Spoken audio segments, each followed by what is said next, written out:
ಎಚ್.ಸಿ. ಮಹದೇವಪ್ಪನವರಿಗೆ ರಾಜ್ಯ ಸಂಪುಟ ಸಚಿವ ಸ್ಥಾನ ನೀಡಬೇಕೆಂದು ಪತ್ರಿಕಾಗೋಷ್ಠಿ. ಯಳಂದೂರು ತಾಲೂಕಿನ ಎಚ್.ಸಿ. ಮಹದೇವಪ್ಪ ಅಭಿಮಾನಿ ಬಳಗದಿಂದ ಸೋಮವಾರ ಪಟ್ಟಣದ ಪ್ರವಾಸಿ ಮಂದಿರದಲ್ಲಿ ಪತ್ರಿಕಾಗೋಷ್ಠಿಯನ್ನು ನಡೆಸಲಾಯಿತು.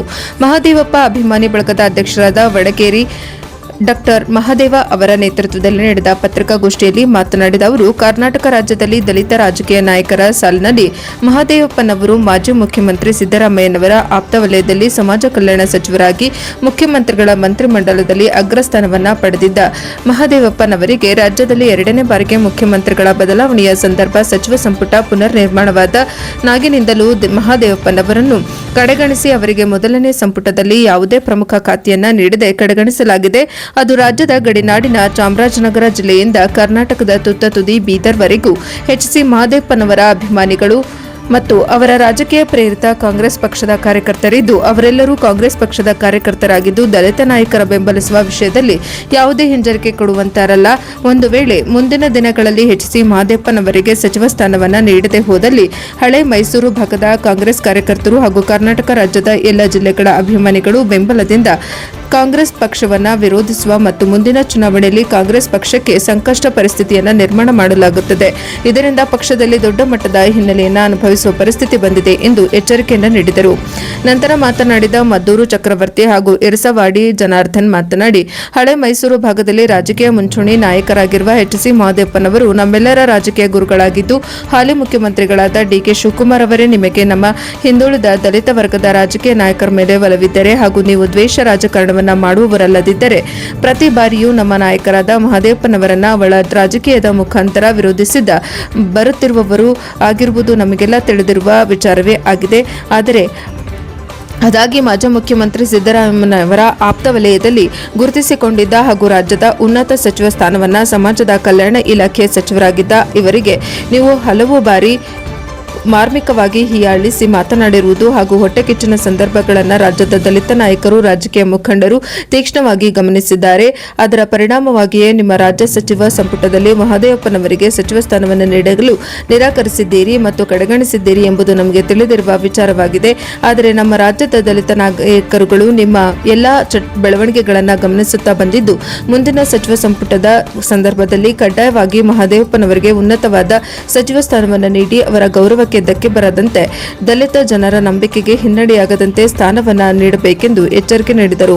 ಈ ಸಂದರ್ಭದಲ್ಲಿ ಡಾಕ್ಟರ್ ಎಚ್.ಸಿ. ಮಹದೇವಪ್ಪ ಅಭಿಮಾನಿ ಬಳಗದ ಜಿಲ್ಲಾಧ್ಯಕ್ಷ ವಡಗೇರೆ ಡಾಕ್ಟರ್ ವಿ.ಎನ್. ಮಹದೇವಯ್ಯ, ಮದ್ದೂರು ಚಕ್ರವರ್ತಿ, ನಾರಾಯಣಸ್ವಾಮಿ, ಇರಸವಾಡಿ ಜನಾರ್ದನ್, ಜಾನಿ, ವೈಕಿ ಮೋಳೆ, ಪರಶಿವಮೂರ್ತಿ, ಚಂದ್ರು ಗೌಡಳ್ಳಿ, ಚಂದ್ರಶೇಖರ್, ಸುರೇಶ್, ಚಾಟಿಪುರ, ಮರಿಸ್ವಾಮಿ, ಕುಮಾರ್, ಶಿವಪ್ರಕಾಶ್, ರಘು, ಶ್ರೀಕಂಠ, ಹರೀಶ್, ಹೊನ್ನೂರು, ಮಹದೇವಸ್ವಾಮಿ, ರವಿ, ಆನಂದು ಸೇರಿದಂತೆ ಚಾಮರಾಜನಗರ ಜಿಲ್ಲೆಯ ಎಚ್.ಸಿ. ಮಹದೇವಪ್ಪನವರ ಅಭಿಮಾನಿ ಬಳಗದ ಸಂಘದ ಅಧ್ಯಕ್ಷರು, ಸದಸ್ಯರು, ಕಾರ್ಯಕರ್ತರು, ಕಾಂಗ್ರೆಸ್ ಪಕ್ಷದ ಎಲ್ಲ ಅಭಿಮಾನಿಗಳು ಹೆಚ್ಚಿನ ಸಂಖ್ಯೆಯಲ್ಲಿ ಆಗಮಿಸಿದ್ದರು.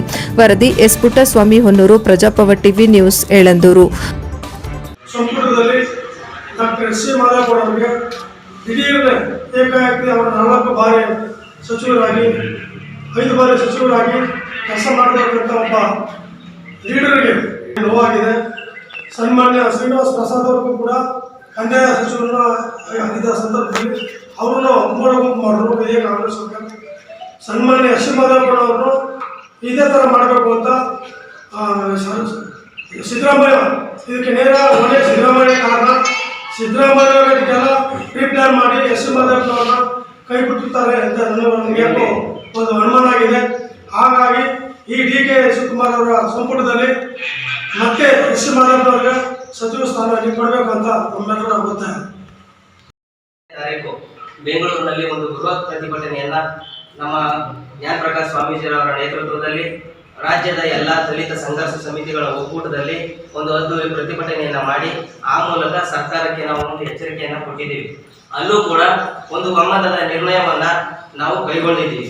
ಈ ಬಾರಿ ಕಾಂಗ್ರೆಸ್ ಪಕ್ಷ ಹಿರಿಯ ಕಿಂಚಾಳಿ ಮನೆ ಮಂದಿಗೆಲ್ಲ ಅನ್ನೋ ರೀತಿ ಪ್ರತಿ ಬಾರಿನೂ ನಮ್ಮ ದಲಿತ ನಾಯಕರುಗಳನ್ನ ಒಬ್ಬೊಬ್ಬರಾಗಿ ಮುಗಿಸ್ಕೊಂಡು ಬರೋ ಪ್ರಯತ್ನವನ್ನ ಮಾಡ್ತಾ ಇದೆ. ಕಳೆದ ಬಾರಿ ಶ್ರೀನಿವಾಸ್ ಪ್ರಸಾದ್ ಅವರನ್ನು ಕೂಡ ಅದೇ ರೀತಿ ಮಾಡಿ ಅವ್ರಿಗೆ ಕೊನೆಯ ಹಂತದಲ್ಲಿ ಕೊನೆ ಗಳಿಗೆಯಲ್ಲಿ ಅವ್ರಿಗೆ ಅವಮಾನ ಮಾಡಿದ್ರು.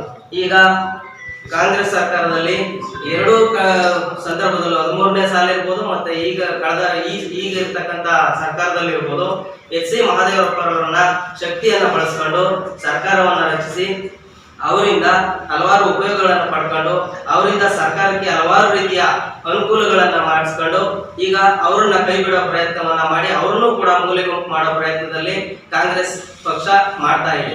ಇದನ್ನ ನಾವು ಒಕ್ಕೂರಿನಿಂದ ಇಡೀ ಕರ್ನಾಟಕದ ಬೀದರ್ನಿಂದ ಚಾಮರಾಜನಗರದವರೆಗೂ ಇರ್ತಕ್ಕಂತಹ ಎಚ್ ಸಿ ಮಹದೇವಪ್ಪರವರ ಅನುಯಾಯಿಗಳು ಅಭಿಮಾನಿಗಳು ಉಗ್ರವಾಗಿ ಖಂಡಿಸಿದ್ದೀವಿ. ಮತ್ತೆ ಎಲ್ಲಾ ದಲಿತ ಸಂಘಟನೆಗಳು ಇಡೀ ಸಮುದಾಯ ಪರಿಶಿಷ್ಟ ಜಾತಿ ಸಮುದಾಯ ಒಗ್ಗಟ್ಟಾಗಿ ನಿಂತು ಮಹದೇವಪ್ಪರವರನ್ನ ಸಚಿವ ಸಂಪುಟಕ್ಕೆ 2ನೇ ಹಂತದ ಸಚಿವ ಸಂಪುಟ ಸಭೆಗೆ ಸೇರಿಸ್ಕೋಬೇಕು ಅಂತ ಒಕ್ಕೂರಿನ ಒತ್ತಾಯವನ್ನು ಕೂಡ ಮಾಡಿದ್ದೀವಿ. ಮತ್ತೆ ನಾವು ಸರ್ಕಾರಕ್ಕೆ ಕಾಂಗ್ರೆಸ್ ಹೈಕಮಾಂಡ್ ಮತ್ತು ಸಿದ್ದರಾಮಯ್ಯರವರು ಹಾಗೂ ಡಿ ಕೆ ಶಿವಕುಮಾರ್ 3 ಜನರಿಗೂ ಕೂಡ ನಾವು ಮತ್ತೆ ಬಲವಾದ ಒತ್ತಾಯವನ್ನು ಮಾಡ್ತಾ ಇದ್ದೀವಿ. ನೀವೇನಾದ್ರೂ 2ನೇ ಸಚಿವ ಸಂಪುಟದಲ್ಲಿ ಎಚ್ ಸಿ ಮಹದೇವಪ್ಪರವರನ್ನ ಮಂತ್ರಿಗಿರಿ ಕೊಡದೆ ಹೋದ್ರೆ ಮುಂದಿನ ಬಾರಿ ಈ ಹಳೆ ಮೈಸೂರು ಭಾಗದಲ್ಲಿ ಕಾಂಗ್ರೆಸ್ ಪಕ್ಷ ಶೂನ್ಯ ಸೀಟುಗಳನ್ನ ಗಳಿಸೋದಂತೂ ನಿಜ, ಖಂಡಿತವಾಗ್ಲು. ಮತ್ತೆ ಸರ್ಕಾರದಲ್ಲಿ ನಾವು 90% ಓಟ್ ಹಾಕಿರೋ ಜನ ನಮ್ಗೆ 8 ಸಚಿವ ಸ್ಥಾನವನ್ನ ಕೊಡಿ, ನಿಮ್ಮ ಗಂಟೆಯಲ್ಲಿ ಹೋಗುತ್ತೆ, ನಿಮ್ ನಷ್ಟ ಏನಾಗುತ್ತೆ? 20% ಓಟ್ ಹಾಕಿರೋ ಜನಕ್ಕೆ ನೀವು 8 ಸಚಿವ ಸ್ಥಾನ ಕೊಡ್ತೀರಿ, 10% 20% ಓಟ್ ಹಾಕಿರೋ ಜನಕ್ಕೆ 5-6 ಸಚಿವ ಸ್ಥಾನ ಕೊಡ್ತಿದ್ರಿ. 90% ಓಟ್ ಹಾಕಿರೋ ಜನಕ್ಕೆ ನೀವು ಯಾಕೆ 4-5 ಸ್ಥಾನಗಳಿಗೆ ಸೀಮಿತಗೊಳಿಸ್ತೀರಿ? 8 ಸಚಿವ ಸ್ಥಾನ ಕೊಡಿ, 8 ಜನ ಸಚಿವರನ್ನ ಮಾಡಿ ದಲಿತರು ಓಟ್ ಹಾಕಿರೋದಕ್ಕೆ ಅವ್ರು ಋಣ ತೀರಿಸಿ. ಇಲ್ಲ ಅಂದ್ರೆ ಮುಂದಿನ ಬರ್ತಕ್ಕಂಥ ಚುನಾವಣೆಯಲ್ಲಿ ನಿಮಗೆ ದಲಿತ ಸಮುದಾಯ ತಕ್ಕ ಪಾಠವನ್ನ ಕಲಿಸ್ತೀವಿ ಅಂತೇಳಿ ಈ ಮೂಲಕ ನಾವು ಸರ್ಕಾರ ಹಾಗೂ ಹೈಕಮಾಂಡ್ಗೆ, ಕಾಂಗ್ರೆಸ್ ಪಕ್ಷದ ಹೈಕಮಾಂಡ್ಗೆ ಆಗ್ರಹವನ್ನ ಮಾಡ್ತಾ ಇದ್ದೀವಿ. ಪತ್ರಿಕಾ ಮಾಧ್ಯಮದ ಎಲ್ಲ ಸ್ನೇಹಿತರಿಗೂ ಕೂಡ ನಮಸ್ಕಾರ. ಹಾಗೂ ನನ್ನ ಜೊತೆ ಆಗಮಿಸಿರುವಂತಹ ಎಲ್ಲ ಮಹದೇವಪ್ಪ ಅಭಿಮಾನಿ ಬಳಗದ ಎಲ್ಲ ಗೌರವಾನ್ವಿತ ಸದಸ್ಯರಿಗೂ ಕೂಡ ಸ್ವಾಗತವನ್ನು ಕೋರ್ತಾ ತಮಗೂ ಸ್ವಾಗತವನ್ನು ಬಯಸ್ತಾ ಈ ಒಂದು ಪತ್ರಿಕಾಗೋಷ್ಠಿಯನ್ನು ಪ್ರಾರಂಭಿಸ್ತಾ ಇದ್ದೇನೆ. ಮೊದಲನೇದಾಗಿ ಒಂದೇ ಅಜೆಂಡಾ. ಮಹದೇವಪ್ಪ ಅವರು ಈ ಭಾಗದ ಜನಪ್ರಿಯ ಮತ್ತು ಸಮುದಾಯದ ಏಕೈಕ ನಾಯಕ. ಶ್ರೀನಿವಾಸ್ ಪ್ರಸಾದ್, ಧ್ರುವ ನಾರಾಯಣ್ ಬಿಟ್ರೆ ಈ ಭಾಗದ ದಲಿತ ನಾಯಕ ಮಹದೇವಪ್ಪ. ಅವ್ರನ್ನ ಸೈಡ್ ಲೈನ್ ಮಾಡಿದ್ದಾರೆ. ಉದ್ದೇಶಪೂರ್ವಕವಾಗಿ ಈ ಭಾಗದ ನಾಯಕನ ತಪ್ಪಿಸ್ಬೇಕು ಅಂತೇಳಿ ಸೈಡ್ ಲೈನ್ ಮಾಡಿದ್ದಾರೆ, ಉದ್ದೇಶಪೂರ್ವಕವಾಗಿ ಸೈಡ್ ಲೈನ್ ಮಾಡಿದ್ದಾರೆ. ಹಾಗಾಗಿ ನಮ್ಮ ನೋವು ನಲಿವು ಕಷ್ಟ ಸುಖಗಳನ್ನ ಹೇಳ್ಕೊಳ್ಳೋದಕ್ಕೆ ನಮಗೆ ನಾಯಕ ಇಲ್ಲ. ಹಾಗಾಗಿ ನಮ್ಮ ನಾಯಕನ ಸಚಿವ ಸಂಪುಟದಲ್ಲಿ ಬಿಟ್ಟಿರೋದು ನಮ್ಮೆಲ್ಲರಿಗೂ ಬೇಸರ ಆಗಿದೆ, ನೋವುಂಟಾಗಿದೆ. ಮತ್ತು ಈ ವಿಚಾರವಾಗಿ ಎಲ್ಲರೂ ಕೂಡ ನಾವೆಲ್ಲ ಸಮುದಾಯದವರು ಎಲ್ಲರೂ ಕೂಡ ಚಾಮರಾಜನಗರದಿಂದ ಬೀದರ್ವರೆಗೂ ಕೂಡ ಸಮುದಾಯದ ಮತ್ತು ಇತರ ಎಲ್ಲ ಸಮುದಾಯದವರು ಕೂಡ ಮತ್ತು ಅವರು ಅಹಿಂದ ನಾಯಕ ಅಂತೇಳಿ ಎಲ್ಲಾ ಸಮುದಾಯದವರು ಕೂಡ ಹೋರಾಟವನ್ನು ಮಾಡಿದ್ದಾರೆ. ನಾವು ಒಕ್ಕೂರಿನಿಂದ ಒಂದೇ ಒತ್ತಾಯ, ಅವ್ರನ್ನ ಈ ಸಚಿವ ಸಂಪುಟದಲ್ಲಿ ಡಿ ಕೆ ಶಿವಕುಮಾರ್ ಸಚಿವ ಸಂಪುಟದಲ್ಲಿ ಯಾವುದೇ ಕಾರಣಕ್ಕೂ 2ನೇ ಪಟ್ಟಿನಲ್ಲಿ ಕೈ ಬಿಡಕೂಡದು. ಮತ್ತು ಕೈ ಬಿಟ್ರೆ ಈಗಾಗಲೇ ದಲಿತ ಸಮುದಾಯ ನಮಗೆ ಮುಖ್ಯಮಂತ್ರಿ ಸ್ಥಾನ ಸಿಗ್ಬೇಕಾಗಿತ್ತು, ಅದರ ನೋವಲ್ಲಿದ್ದೀವಿ. ಒಕ್ಕೂರಿನಿಂದ ಎಲ್ಲ ತಿರಸ್ಕರಿಸ್ಬಿಡ್ತೀವಿ. ನಮ್ಮ ಸ್ವಾಮೀಜಿಯವರು ಕೂಡ ಕರೆ ಕೊಟ್ಟಿದ್ದಾರೆ, ಯಾವುದೇ ಕಾರಣಕ್ಕೂ ಮಹದೇವಪ್ಪರನ್ನ ಕೈ ಬಿಟ್ರೆ ನಮ್ಮ ಬೀದಿಗಳಿಗೆ ಕಾಂಗ್ರೆಸ್ ಪಕ್ಷದವರು ಯಾರು ಬರಕ್ ಕೂಡದು, ಬಂದ್ರೆ ಅದು ಬೇರೆ ರೀತಿ ಪರಿಣಾಮವನ್ನು ಎದುರಿಸಬೇಕಾಗುತ್ತೆ ಅಂತ ಹೇಳಿ ರಾಜ್ಯ ಮಟ್ಟದಲ್ಲಿ ನಮ್ಮ ನಾಯಕರು ಕೂಡ ಎಚ್ಚರಿಕೆಯನ್ನು ಕೊಟ್ಟಿದ್ದಾರೆ. ನಾವು ಕೂಡ ಎಚ್ಚರಿಕೆಯನ್ನು ಕೊಡ್ತಾ ಇದ್ದೀವಿ. ಯಾವ ಕಾರಣಕ್ಕೂ 2ನೇ ಪಟ್ಟಿಯಲ್ಲಿ ಮಹದೇವಪ್ಪರಿಗೆ ಸಚಿವ ಸಂಪುಟದಲ್ಲಿ ಸ್ಥಾನ ದೊರಕಲೇಬೇಕು. ಸ್ಥಾನ ದೊರಕಲಿಲ್ಲ ಅಂದ್ರೆ ಮುಂದಿನ ಹಂತಗಳಲ್ಲಿ ನಾವು ಹೋರಾಟ ಮಾಡಬೇಕಾಗುತ್ತೆ. ಅವರು ಸಿಗೋವರೆಗೂ ಕೂಡ ನಾವು ಹೋರಾಟ ನಿರಂತರವಾಗಿರ್ತದೆ.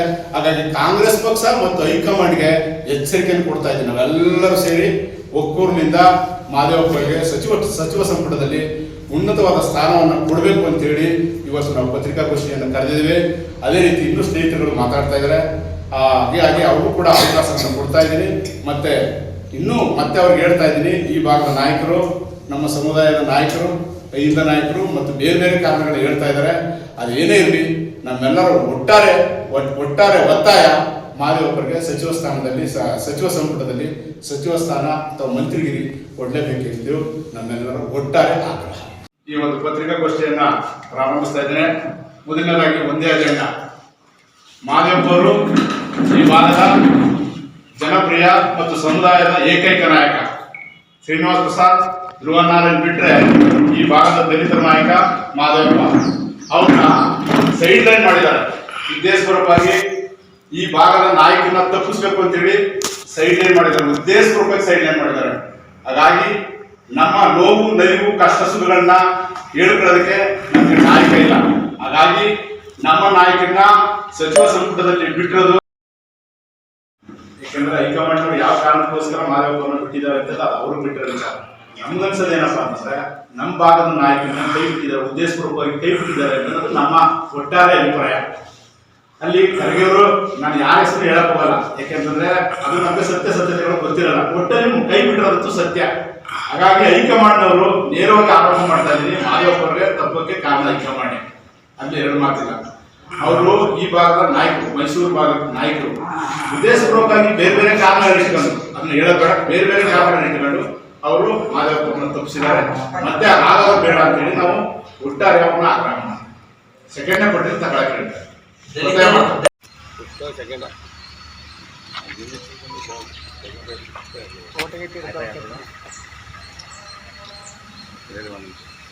ಈ ಲಾಸ್ಟ್ ಒಂದು ಹೇಳಿಕೆ ಮಾತ್ರದಲ್ಲಿ ಅದನ್ನ ನೂತನವಾಗಿ DK ಶಿವಕುಮಾರ್ ಸರ್ಕಾರ ಅಸ್ತಿತ್ವಕ್ಕೆ ಬಂದಿದೆ. ಆ ಸಚಿವ ಸಂಪುಟದಲ್ಲಿ ಮಾದೇವಪ್ಪ ಅವ್ರನ್ನ ಕೈ ಬಿಟ್ಟಿರೋ ವಿಚಾರವಾಗಿ ನಮಗೆಲ್ಲ ನೋವಾಗಿದೆ, ದುಃಖ ಆಗಿದೆ. ಉದ್ದೇಶಪೂರ್ವಕವಾಗಿ ಅವ್ರನ್ನ ಕೈ ಬಿಟ್ಟಿದ್ದಾರೆ, ಅದನ್ನು ನಾವು ಖಂಡಿಸ್ತಾ ಇದ್ದೀವಿ. ಮತ್ತು ಎರಡನೇ ಪಟ್ಟಿಯಲ್ಲಿ ಅವ್ರನ್ನ ಕೈ ಬಿಟ್ಟ ಸಂದರ್ಭದಲ್ಲಿ ರಾಜ್ಯದಲ್ಲಿ ದಲಿತ ಸಮುದಾಯ, ನಮ್ಮ ಸಮುದಾಯದ ಎಲ್ಲ ನಾಯಕರು ನಿರ್ಧಾರವನ್ನು ತಗೊಂಡು ಆ ನಿರ್ಧಾರಕ್ಕೆ ನಾವು ಬದ್ಧರಾಗ್ತೀವಿ. ಅವ್ರು ಏನೇ ಹೋರಾಟ ಕರೆ ಕೊಟ್ಟರು ಕೂಡ, ಅವ್ರು ಏನೇ ತೀರ್ಮಾನ ತಗೊಂಡ್ರು ಕೂಡ ಮಾದೇವಪ್ಪನ ಸಚಿವ ಸಂಪುಟಕ್ಕೆ ಸೇರಿಸ್ಕೊಳ್ಳದೆ ಅವರು ಏನು ಮಂತ್ರಿಮಂಡಲ ಮಾಡಿದ್ದೇ ಆದರೆ ರಾಜ್ಯ ಮಟ್ಟದ ನಾಯಕರು ಏನು ತೀರ್ಮಾನ ತಗೋತಾರೆ, ಬೀದಿಗಳಲ್ಲಿ ಹೋರಾಟ ಮಾಡ್ತೀವಿ. ಮತ್ತು ಕಾಂಗ್ರೆಸ್ನವರು ಬೀದಿಗಳಲ್ಲಿ ನಮ್ಮ ಬೀದಿಗಳಿಗೆ ಬರೋದಕ್ಕೆ ನಾವು ಯಾವುದೇ ಕಾರಣಕ್ಕೂ ಅವಕಾಶ ಕೊಡಲ್ಲ ಮತ್ತು ನಿರಂತರವಾಗಿ ಹೋರಾಟ ಮಾಡ್ತೀವಿ ಅಂತೇಳಿ ನಾವು ಈ ಸಂದರ್ಭದಲ್ಲಿ ಅವರಿಗೆ ಎಚ್ಚರಿಕೆಯನ್ನು ಕೊಡ್ತಾ ಇದ್ದೀವಿ.